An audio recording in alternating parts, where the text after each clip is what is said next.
जय हिंद साथियों, welcome to गैला एकेडमी। एक सवाल पिछले कई दिनों से मेरे हर एक वीडियो के कमेंट बॉक्स में पूछा जा रहा है कि सर नेट की वैधता कितने साल की है?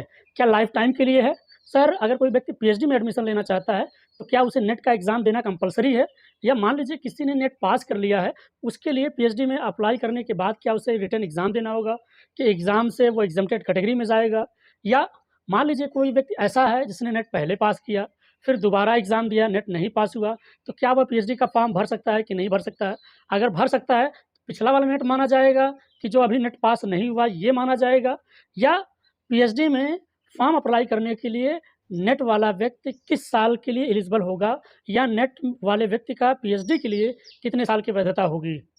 इससे संबंधित 3-4 सवाल और घुमा-फिरा के पूछे जा रहे हैं, लेकिन सबका निचोड़ एक ही होगा जो मैं आपको आज बताने वाला हूँ।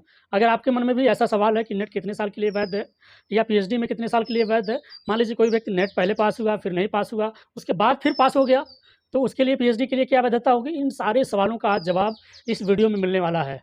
अगर आप वीडियो पे नए हो तो चैनल को सब्सक्राइब कर लीजिए, वीडियो को लाइक करिए, क्योंकि याद रखिए ये इंडिया का ट्रस्टेड पीएचडी गाइडेंस चैनल है। आज की इस वीडियो में जो मैं आंसर बताऊँगा, 2-4 सवालों के आंसर आपको सही हर जगह मिल जाएगा।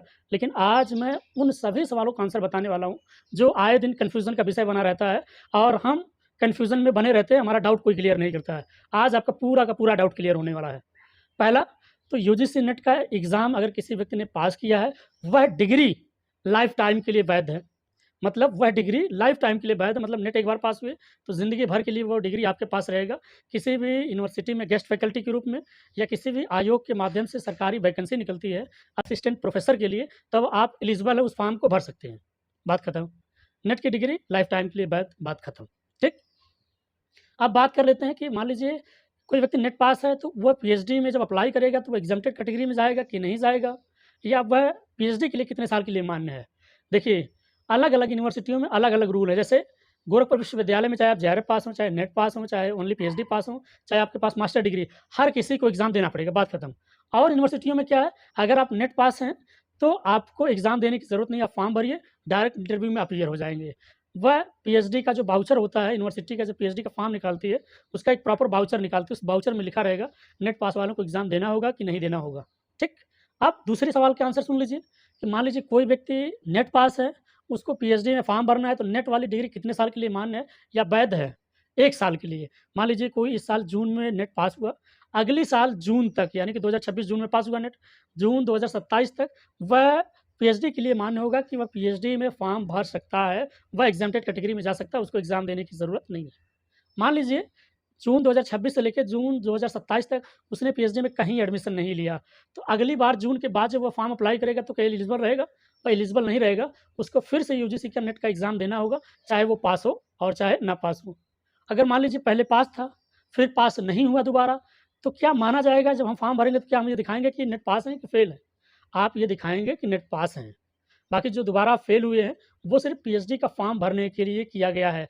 क्योंकि यूजीसी ने यूनिवर्सिटी ग्रांट कमीशन ने ये निर्धारण किया है कि जिस भी व्यक्ति को पीएचडी में एडमिशन लेना है, उस व्यक्ति को हर साल यूजीसी नेट जेआरएफ का एग्ज़ाम देना होगा, चाहे वो पास हो, चाहे ना पास हो, तभी उसका पीएचडी में एडमिशन होगा। ठीक? बात को समझ पाए? पीएचडी के लिए नेट की वैधता 1 साल। मतलब आज पास हुए हैं, आज से लेके 1 साल के बीच में कहीं न कहीं पीएचडी में एडमिशन ले लेना है। अगर दोबारा आप 1 साल बीत गया, नहीं ले पाए, फिर आपको यूजीसी नेट जेआरएफ का एग्ज़ाम देना होगा, चाहे पास हों, चाहे फेल हों। फॉर्म भरेंगे तो उसमें दिखा देंगे पास हैं, क्योंकि आप पहले पास थे।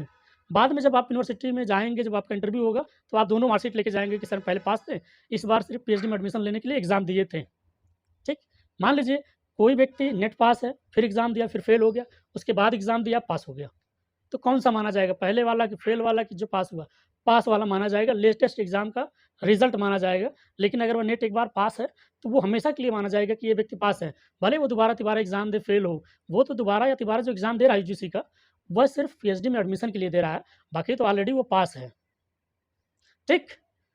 तो मैं ये चाह रहा था कि आपके सवालों का आंसर सही तरीके से आपको मिल जाए। नेट की वैधता फिर से बता दे रहा हूँ, रिपीट कर रहा हूँ, ध्यान से सुन लेना, कान खोल के सुन लेना।